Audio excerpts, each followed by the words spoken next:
The spark of arrogance. The council chamber of Deathworlders was not a place for the weak.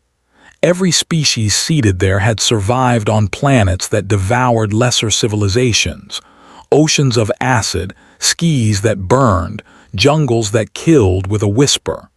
Their culture was violence, their politics was predation. And yet, in a display that shocked the galaxy, one such predator species had turned its claws toward humanity's outpost. The Krazool, scaled monsters bred in volcanic trenches, descended on the colony of Mir-Haroman III. They came not with diplomacy, but with fire. Civilian transports were ripped open in orbit. Envoys pleading neutrality were dragged into the void and executed in front of live feeds. The Krazool broadcasted their cruelty for every council world to see. Their commander's words echoed across frequencies. Humans are soft, their earth is lush. Their will is weak, they do not belong among us. In the ashes of Mir-Haroman III, 100,000 souls were gone. The Krazool laughed, confident Earth would weep but never strike back. Mockery in the dark.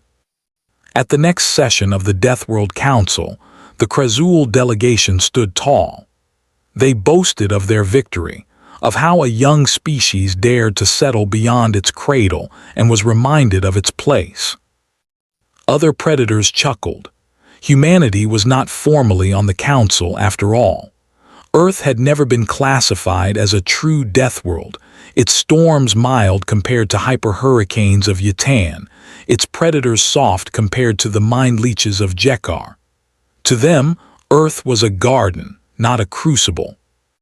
One delegate sneered, "Perhaps humans make fine cattle, or court jesters." The chamber roared with cruel laughter.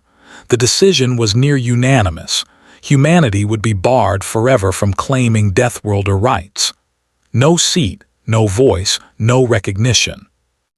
They toasted to their own strength, blind to the silence stirring far away. The silence before the answer. For Earth did not send envoys. Earth sent nothing at first. The council chambers assumed their cruelty had crushed a young people into submission. Then came the silence, the kind of silence that ripples through star lanes like a storm front. Human colonies went dark to outsiders. Civilian chatter ceased. Trade lines retracted. Even the free ports whispered of shadow fleets moving unseen. And then the signals began. One chilling message, repeated in every language across council space. You wanted proof, you will have it. Human dreadnoughts emerged from folded space like mountains tearing through reality. Not one or two, but whole battle groups, bristling with weapons the galaxy had never catalogued. The comms of the Krazool fleet filled with warnings, not from Earth's leaders but from its soldiers. Cold voices promising balance, retribution, and a reminder that Earth's patience had ended. When retribution landed, the first human strike did not target ships. It targeted the Krazool's homeworld moons. Entire shipyards, once thought untouchable, vanished in nuclear-bright silence. Then came the fleets, formations so precise that alien admirals whispered of machine gods guiding them. Carriers disgorged swarms of fighters that moved as if sharing one heartbeat. Battleships unleashed volleys that cracked planetary shields in minutes. To the council observers, it was less a battle and more an unveiling. Humanity had bled in silence, had sharpened its steel unseen, had raised armies not for conquest, but for the day someone crossed a line. On Mir-Haroman III, survivors wept as human soldiers descended. Not fragile diplomats, but armored giants in exosuits that walked through fire.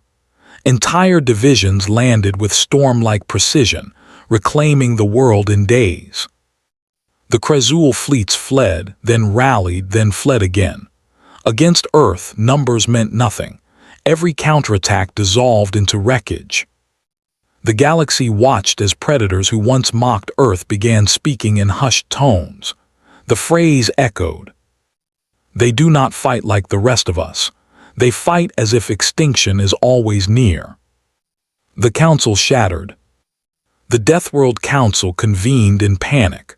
For centuries they had ruled unchallenged, each member bound by unspoken laws of savagery. And now humanity, uninvited, unrecognized, had brought war into their hall. The Krezul screamed betrayal. They demanded punishment, demanded unity against the humans, but the others remained silent. Because outside their chambers, human fleets encircled not just Krezul space, but the Council's very gathering world. Orbital footage showed the unthinkable. Earth's flagships hovering above the Council station, their guns silent but aimed.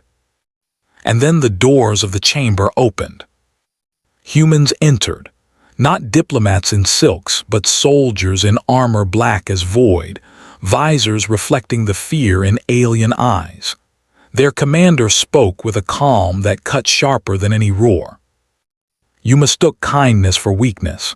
You mistook patience for fear. You mistook silence for absence.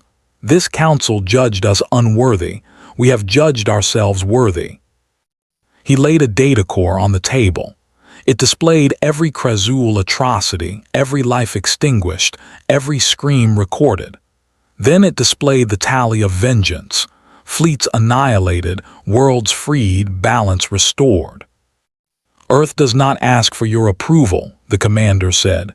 Earth takes its seat. The promotion no one expected. The vote was not official, it was survival. One by one, predator species lowered their heads. Not because they respected Earth, but because they feared what came next if they refused. Even the Krezul, broken and bloodied, signed the acknowledgement. Humanity, uninvited, had not only crashed the council, they had bent it to their will. Their chair was carved not from tradition, but from the bones of defiance. In whispers, the galaxy redefined the word Deathworld. It was no longer about acid seas or endless storms. It was about a species that smiled in peace, yet unleashed storms greater than any planet could birth when wronged. Humanity was not promoted by ceremony. They were promoted because no one dared deny them. Aftermath of fear. When the fleets withdrew, silence followed. On shattered battlefields, predators whispered among themselves. On neutral stations, traders spoke softly of Earth's wrath. Even the oldest warlords admitted, never had vengeance been delivered with such precision, such cold inevitability. Children of alien worlds grew up hearing the cautionary tale, do not mock humans, do not harm their own, do not call their world soft. For their patience is vast, their mercy is long, but when their answer comes, it comes with annihilation. The Deathworld Council still meets. Its chambers are filled with predators who once laughed at Earth. But now, at the center of the hall, one chair draws every eye. Etched into its surface are the words humans brought to the galaxy. Never provoke Earth again. And across the stars, one truth remains whispered. Humanity did not join the predators. Humanity taught the predators what it truly meant to fear.